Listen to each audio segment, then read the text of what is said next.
Hello guys, we're back. Alright, chapter 32, non-destructive examination, points to remember. An indication is not necessarily a defect, right? An indication may be relevant or non-relevant, okay, or false. What makes an indication or a discontinuity a defect? When it exceeds the code or standard. Non-destructive examination is performed by a technician who's qualified. So let's put it this way. Just like when we go to the doctors, there's that guy who does your x-ray, and then they say, oh, hey, the doctor has to look at the x-ray. That's the same type of thing. We have someone who is a technician who will take the x-ray, and then there's another person who will actually look at the x-ray and determine whether we have indications. Okay?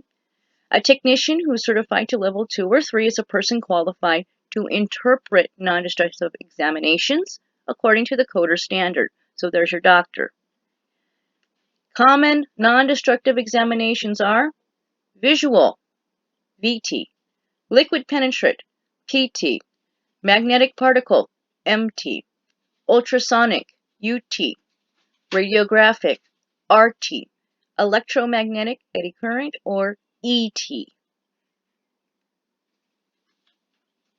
All right, visual examination is the most extensively used method in non-destructive examination.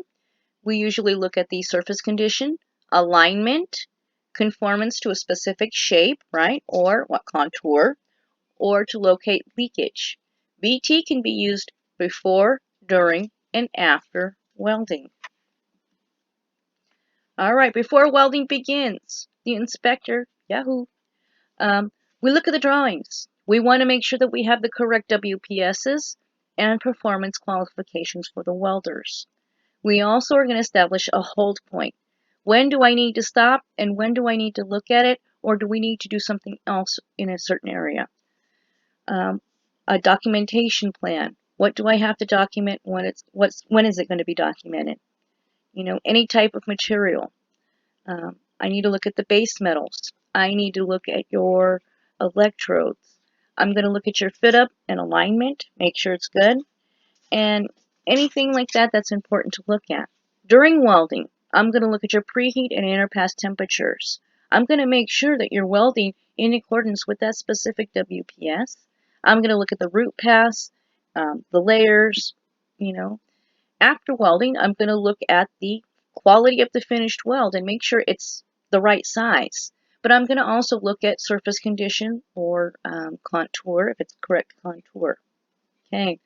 Liquid penetrant is used to detect defects open to the surface. Usually, non-ferrous materials such as aluminum can't be used for magnetic particle.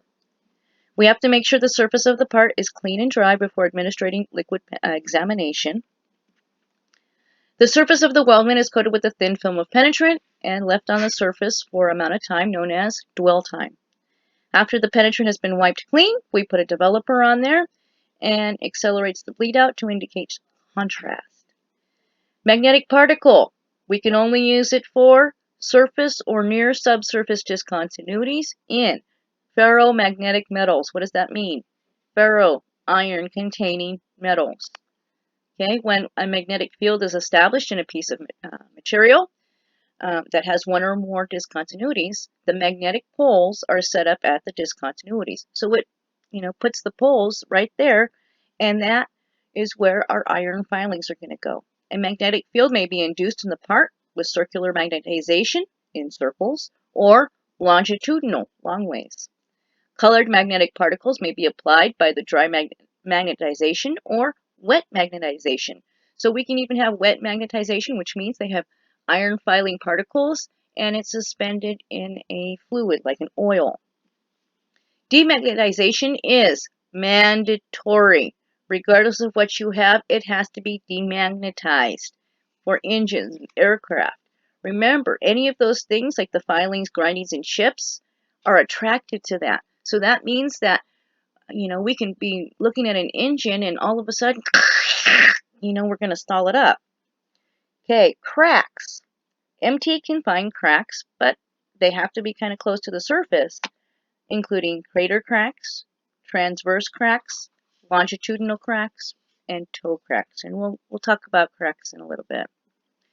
All right, UT or ultrasound. This is a volumetric test. Means I can identify the exact location of discontinuities within a material.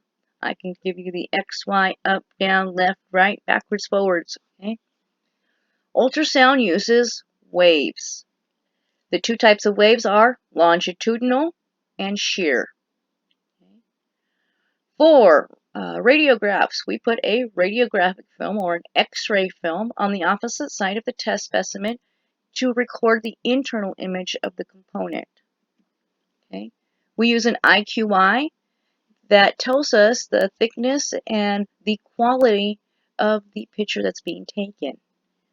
Electromagnetic or eddy current is used to detect porosity, slack inclusions, internal cracks, external cracks, and lack of fusion on ferrous and non-ferrous materials.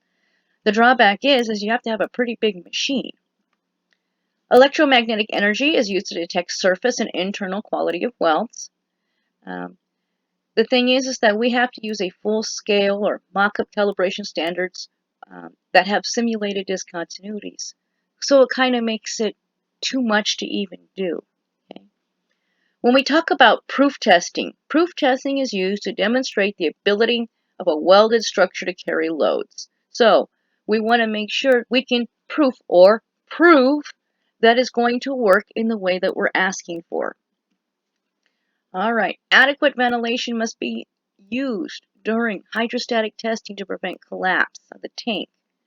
So if we drain the tank too quickly, up it goes, and somebody's not really happy with us. Okay, pneumatic testing, or pneumo is air, and we're going to use it to test different things, but we have to make sure that we pay close attention to how much air we put in it and how much air we release. Otherwise, we can cause some big problems. All right, we're going to stay here. All right, take care, guys.